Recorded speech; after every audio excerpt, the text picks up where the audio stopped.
نے ابی الحدید معتزلی نے اپنے مقدمہ نہج البلاغہ میں لکھا کہ حضرت عمر نے یہ اعلان کیا تھا کہ اگر مسجد میں علی موجود ہوں تو خبردار کوئی فتویٰ نہ دے، وہ ذلیل ہو جائے گا۔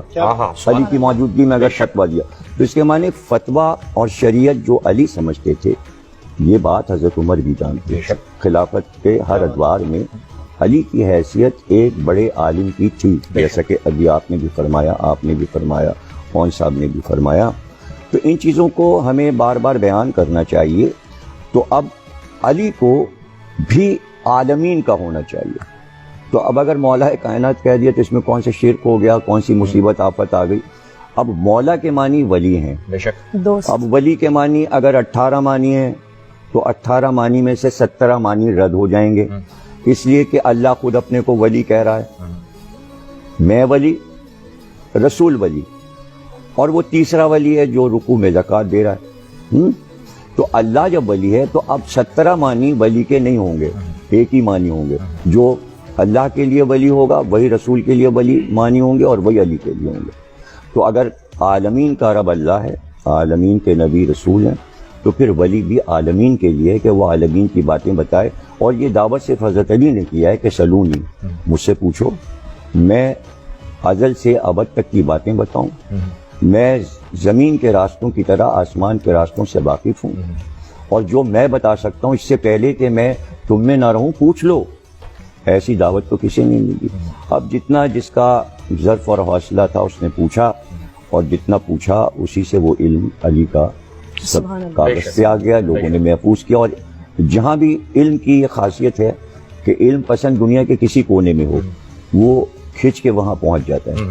تو جب علی نے مسجد کوفہ کو علم کا مرکز بنایا تو یونان کا عالم بھی آ گیا، ایران کا عالم بھی آ گیا، روم کا عالم بھی آ گیا۔ جہاں جہاں علم تھا وہ بھاگ کر دوڑ کر وہاں آ گیا، اور پھر اس نے اپنے ظرف اور اپنے علم کے مطابق علی سے پوچھا۔ اور آج وہ علم اتنا ہے کہ اب آپ کو دیکھیں کہ نہج البلاغہ کو 23 جلدوں میں شرح کے ساتھ ابن ابی الحدید معتزلی نے 200 250 جلدیں علی کی سوانح حیات پر عربی فارسی میں لکھ دی گئی ہیں۔ یعنی میری تو الماری اوپر سے نیچے تک جو ہے نا کمرہ بھرا ہوا ہے مولا علی، مولا علی۔ یعنی میں نے ایک پورشن صرف نہج البلاغہ کا بنایا ہے، ایک پورشن صرف ولایت علی کا بنایا ہے، ایک علی کا سوانح حیات کا بنایا ہے، ایک علی کے علم کا بنایا ہے۔ صرف آپ وہ کتب خانہ کمرہ میرا دیکھ لیں جو علی سے بھرا ہوا ہے۔ اور دنیا کے کتب خانے، یعنی میں دنیا کے ہر بڑے کتب خانے میں گیا ہوں، کانگریس لائبریری واشنگٹن گیا، ہالینڈ کے، جرمنی کے، فرانس کے، لندن کے بڑے کتب خانے، آپ یقین کریں صرف میں کہتا تھا علی، تو لائبریرین جو مقرر ہے انڈیا ہاؤس لائبریری میں، بہت بڑی لائبریری ہے، وہ بس کہتا تھا اور وہ چیز لا کے میز پہ رکھ دے۔ وہ کہتے تھے 2 منٹ میں کتاب آتی ہے، وہ چاہے کسی منزل پر ہو وہ جناب آ جاتی ہے۔ میں نے کہا حضرت علی پہ جو انگریزوں نے کتابیں، انہوں نے تھوڑی سی دیر میں جناب ڈھیر لگا دیا۔ سبحان اللہ، یہی وہ علم۔ اب اس میں آپ کو ایک واقعہ سنانا چاہ رہا ہوں، جو لوگ سن رہے ہیں۔ ایک عیسائی عالم ہے، اس کا نام ہے جارج جرداق۔ ابھی عدل پہ بات کر رہے تھے مولانا، تو اس وقت مجھے یہ بات یاد آئی۔ تو جارج جرداق نے ایک کتاب لکھی حضرت علی پر، اور اس کا نام اردو میں ترجمہ میں بتا رہا ہوں، ندائے عدالت انسانیہ۔ ابھی مولانا نے حضرت عمر کا ایک واقعہ سنایا کہ وہ صرف اسلام کے فیصلہ کرنے والے نہیں بلکہ کائنات کے ہیں۔ بے شک۔ تو اس نے یہ لکھا کہ علی عدالت انسانی پہ فیصلہ کرنے والے، یعنی آواز آ رہی ہے انسانی عدالت میں علی علی، وہ اس نے لکھا۔ وہ پبلشر کے پاس چھاپنے کے لیے لے گیا، تو اس نے کہا بھائی کاہے پہ لکھا؟ اس نے کہا حضرت علی کا نہیں تو مسلمانوں کے خلیفہ اور امام ہیں، تم نے ہم کیوں چھاپیں؟ عیسائی پبلشر نے کہا۔ تو وہ کئی جگہ گیا اور کتاب نہیں چھپ پائی۔ تو وہ جس چرچ میں جایا کرتا تھا وہاں جا کے بیٹھ گیا اور اداس ہو گیا۔ اتنی دیر میں پادری چرچ کا باہر نکلا، اس نے کہا جارج جرداق بہت تم اداس بیٹھے ہو۔ تو اس نے کہا میں نے کتاب لکھی تھی، کوئی چھاپنے کو تیار نہیں ہے۔ تو پادری نے کہا کس موضوع پہ لکھی ہے؟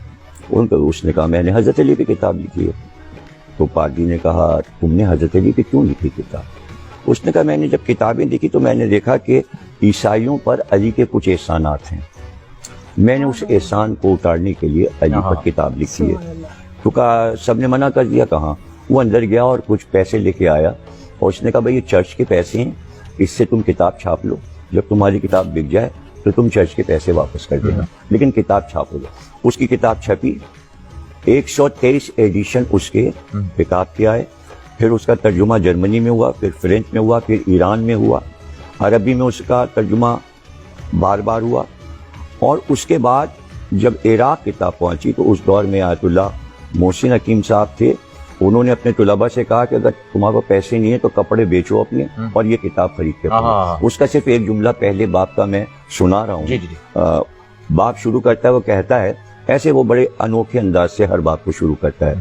پہلے باب کو شروع کرتا ہے، کہتا ہے کیا تم نے دنیا میں کوئی ایسا حاکم بھی دیکھا کہ رات کو وہ نہیں سویا جب تک اسے یہ یقین نہیں آ گیا کہ ہمارے پورے ملک میں کوئی بھوکا نہیں سویا؟ کیا ایسا عالم دیکھا؟ اس طرح وہ شروع کرتا ہے۔ تو اس کتاب کو بھی اگر آپ پڑھیں اور غیر اقوام نے جو کچھ مولا علی کے بارے میں کہا اس کو پڑھیں، اور ان چیزوں کو عام کرنے کی ضرورت ہے کہ علم سے اکبر الہ آبادی جو کہ جسٹس تھے اور جج تھے الہ آباد کے، وہ کہا کرتے تھے کہ بھائی تعلیم ہو ہی نہیں سکتی، اس لیے کہ تعلیم کا دل علی ہے۔ جب آپ تعلیم لکھیں گے بیچ میں علی لکھا ہے، اے این لام یہ میم، اے اور میم کے بیچ میں علی لکھا ہے۔ تو جہاں آپ تعلیم لکھیں گے بیچ میں علی، تو وہ کہتے تھے کہ تعلیم کا دل علی ہے، علی کے بغیر علم نہیں۔